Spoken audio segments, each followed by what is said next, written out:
Hey friends, it's Nitya with Nitya Living, and my house is in the midst of being moved, so you might be seeing boxes behind me instead of what I usually have, which is a nicely put together home.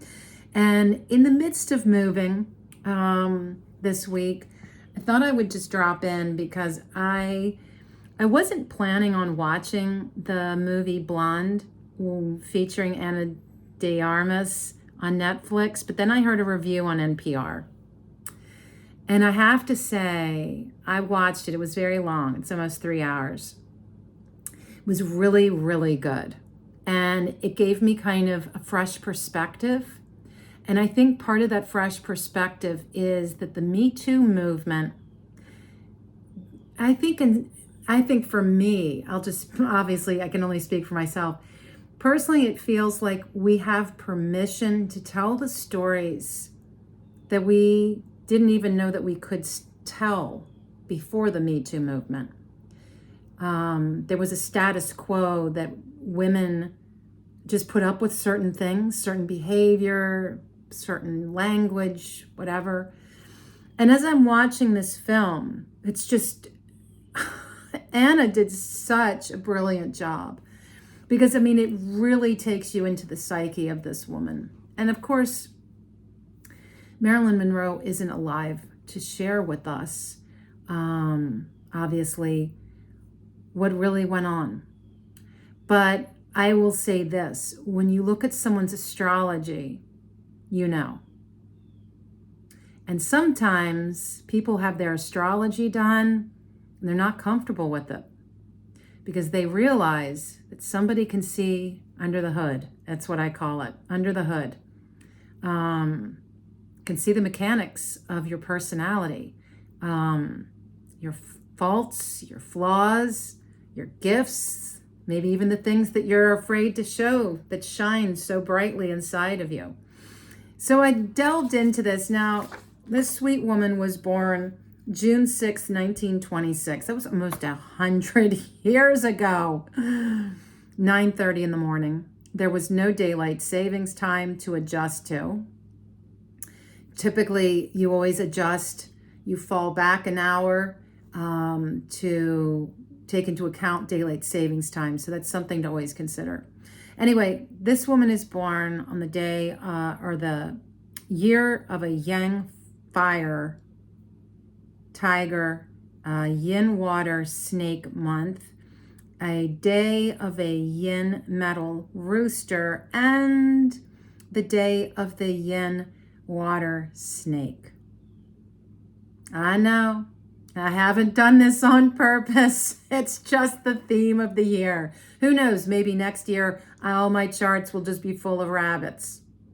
We'll see. But yeah, it's uncanny. I looked at it and I said, really?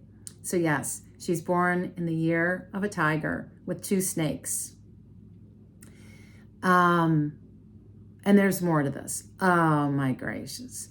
She is partial penalty here with the snake and the tiger.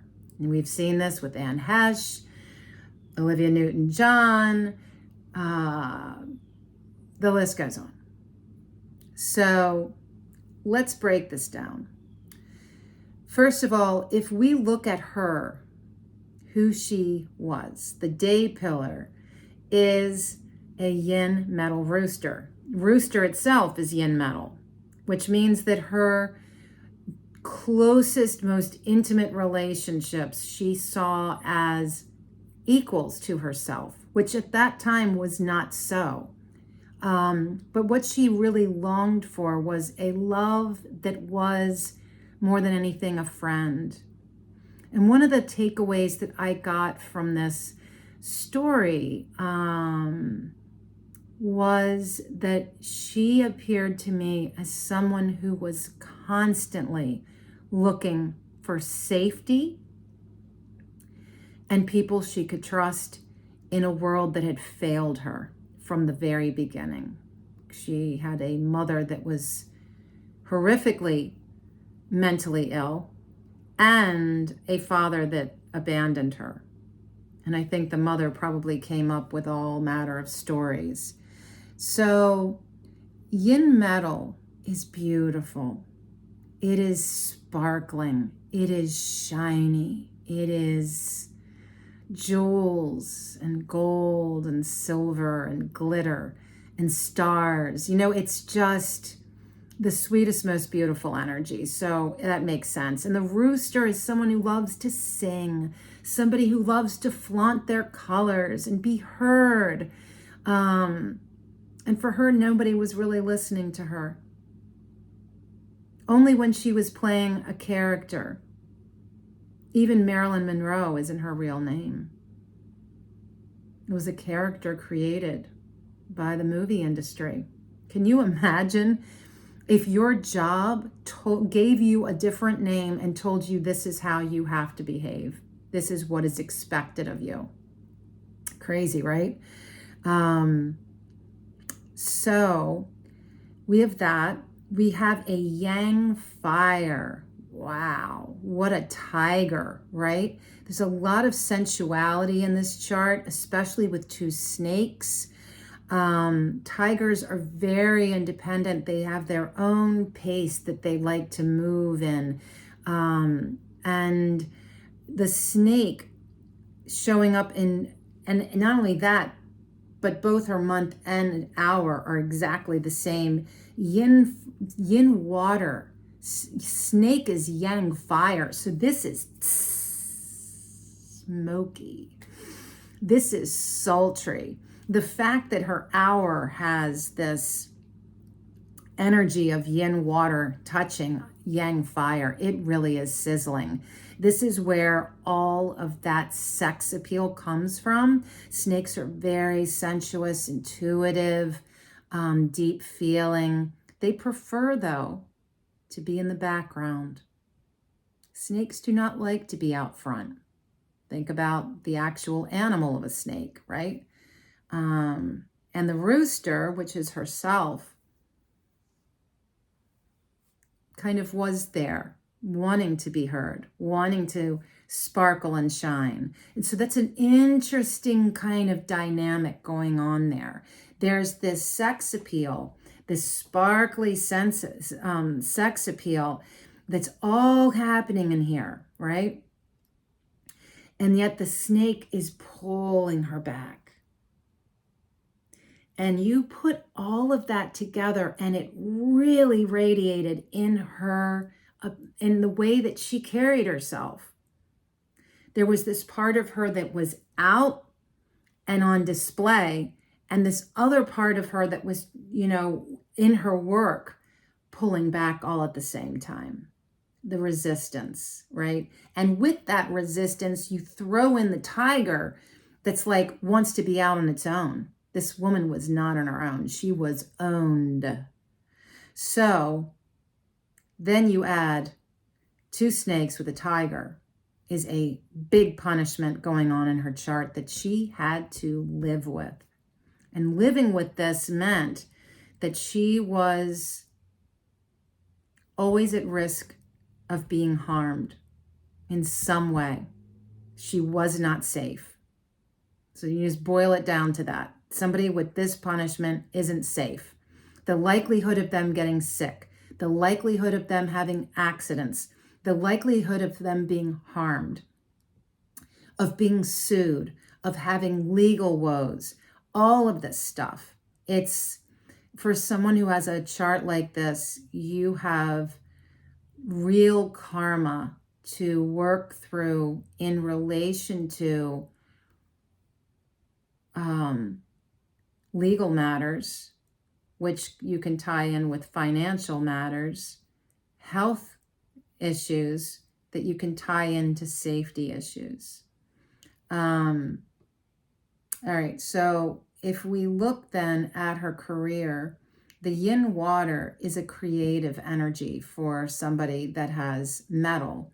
And so there was a lot of creativity.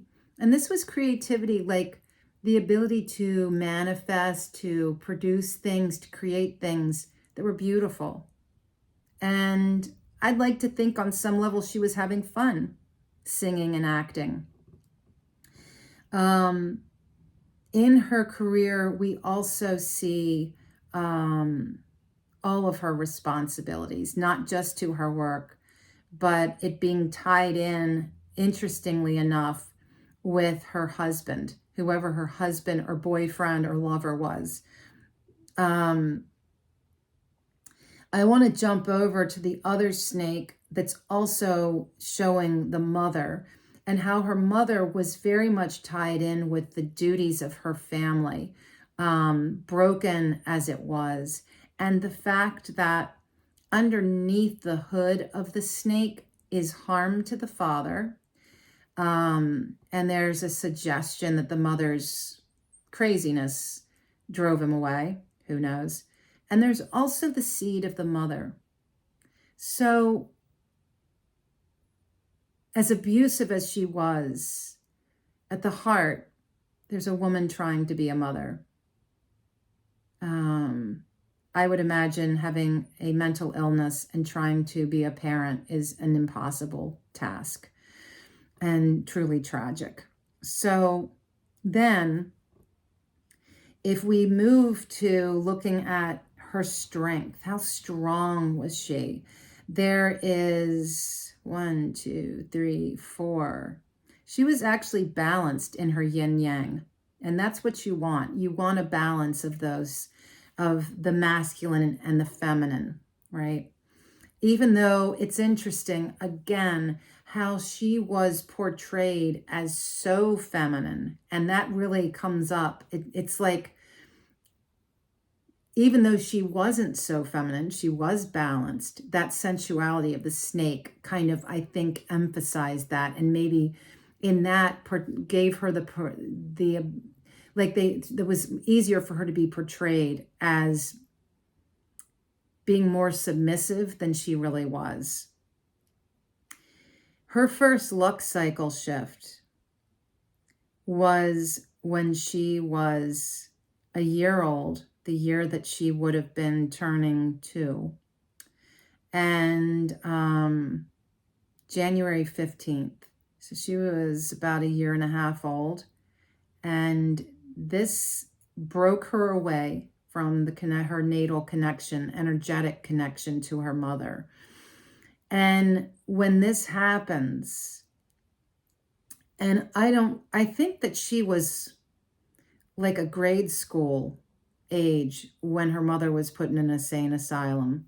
But at the age of just a year and a half old, poor little creature, January 15th, 1928, she moved into a Yangwood fire luck cycle. Now, this is kind of an interesting thing because there is a lot of moving. There is travel, like she's on the go. She's maybe being taken from home to home, people that can care for her. And there's also harm. There is something, this is the fire rules metal. And so this yin fire is very much showing threat to her safety. And in that, there is also people coming to help her. Okay, so, and you see all that play out in her story. Let's look at some of the interactions in her chart.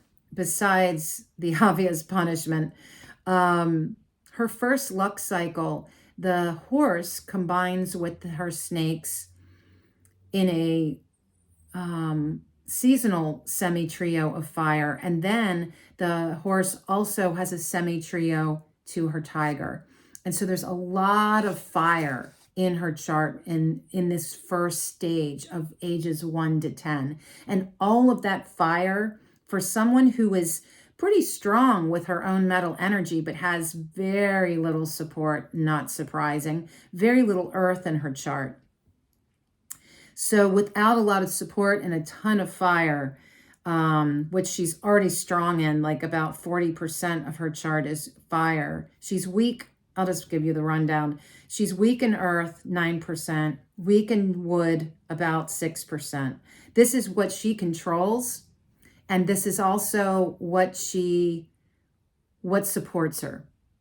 So this is someone who did not have much control and did not have much support, but she had a lot of people controlling her and a lot of controlling force, and that's fire.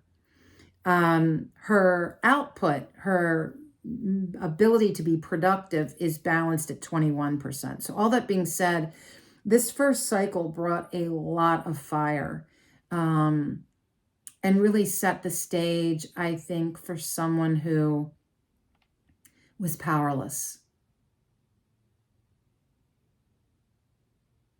Powerless. Okay.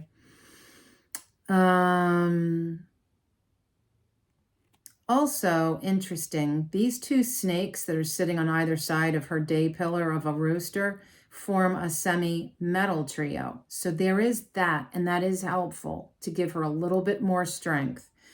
So let's go see where we go from here is 11. The age of 11, she moves into her life cycle.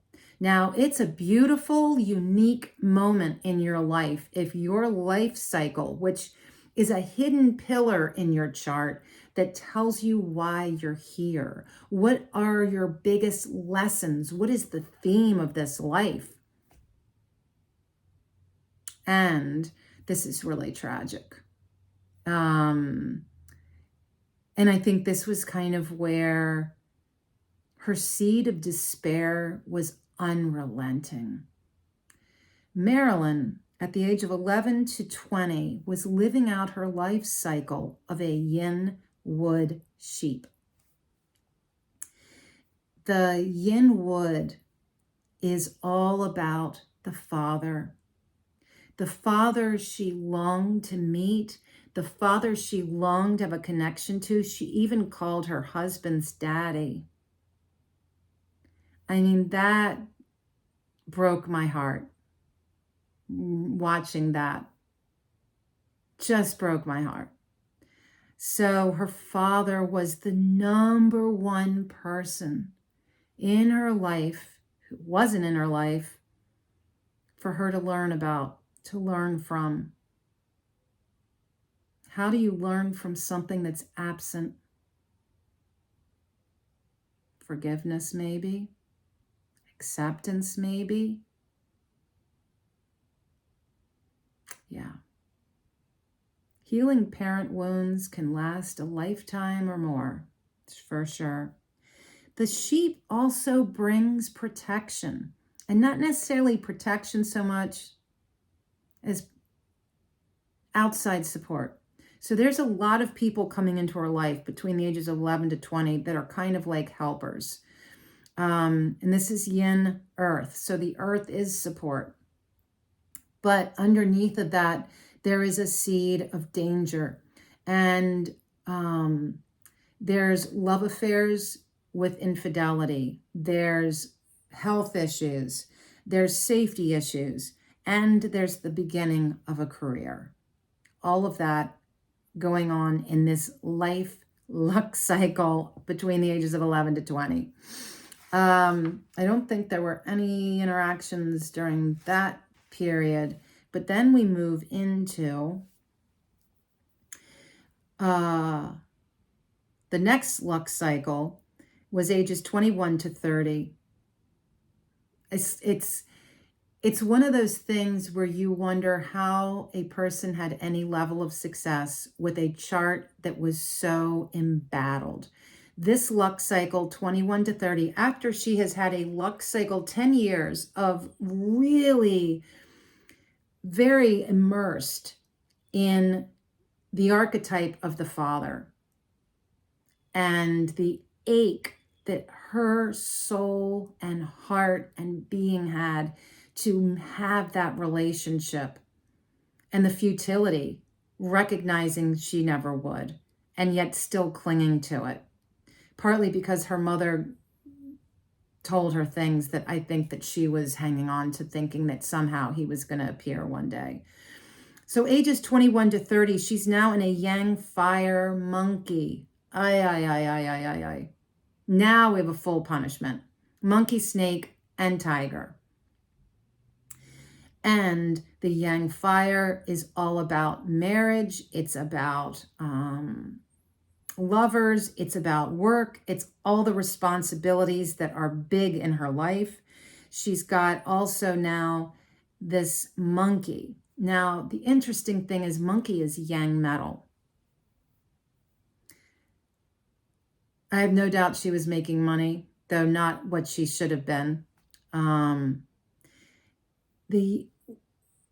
The way I interpret seeing your element in its opposite form. For instance, I'm yin water. So if I have a year of yang water like this year, I recognize that it is still the element water, but it is in a different form, which means that as a water person, I'm being shown ways to be myself, to see myself from a different perspective.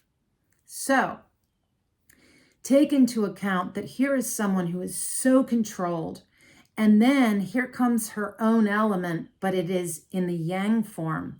And so throughout this decade, she is being asked to be someone she doesn't necessarily identify with. If you're the yin and here comes the yang, how do you know what your yang self is if you are born yin? It's a really interesting thing to look at. And in that, you can see how this was someone who was pushed into an arena that she didn't necessarily, it was like an alter ego. Like it's her, but it's not her. And in that, there is all matter of change. And there's a little mention of her mother. And I think during this period, she went and saw her mother as an adult and as a movie star. Pretty traumatic. Such a sad story. Oh, that full punishment is just tragic. Then we come to her last luck cycle, 31 to 40. Here we have a yin fire rooster. And the two roosters bang up against each other.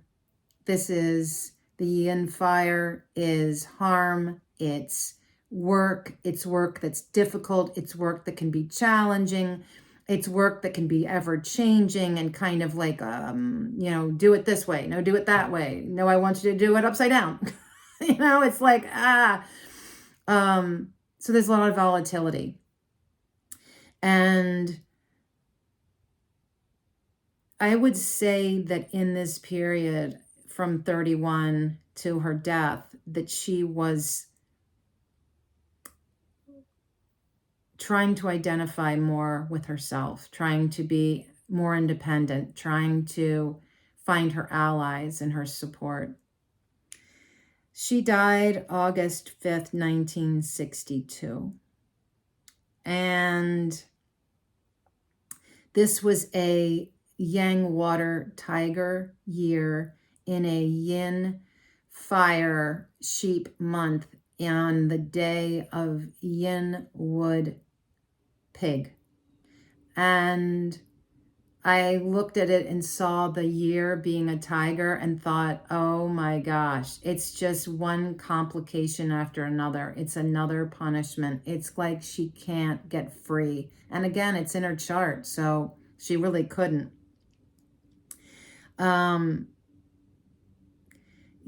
The day references change, it references rebellion, it references travel and home and finances, and her father again is mentioned.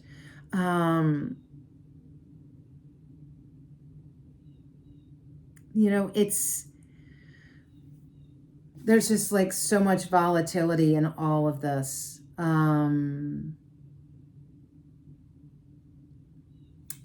So I wanted to share this with you. I think she took pills and went to sleep. And the day that she died, there's a lot of water and a lot of wood. And these are all elements that pull her away from herself. There's very little earth here. There's very little support.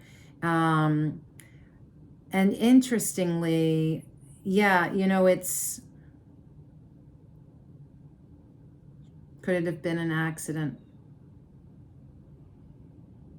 There's a lot of controversy and speculation around her death, you know, because of her affair with John F. Kennedy. I think, if anything, this woman's chart was just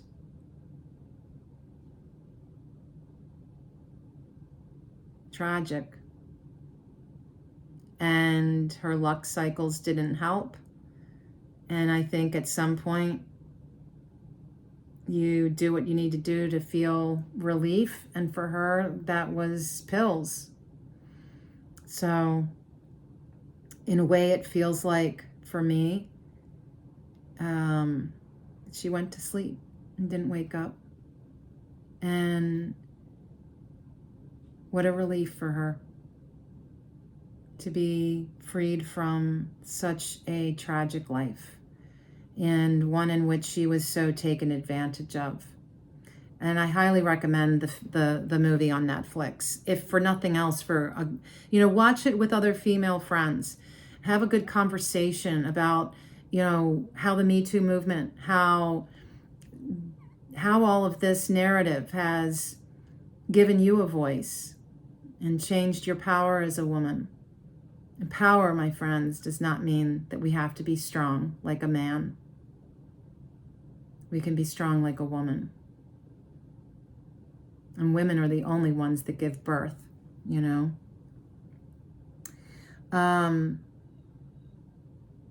I don't see why she wasn't having children. I know that she had several miscarriages. And I feel like there's more to this story. Like, I don't have a clear answer for her passing, but I just wanted to share what I did find. And I thought, oh my gracious, yet again, this punishment, this penalty with the snake, the tiger, and the monkey. It's wild. Anyway, thank you so much, and be well.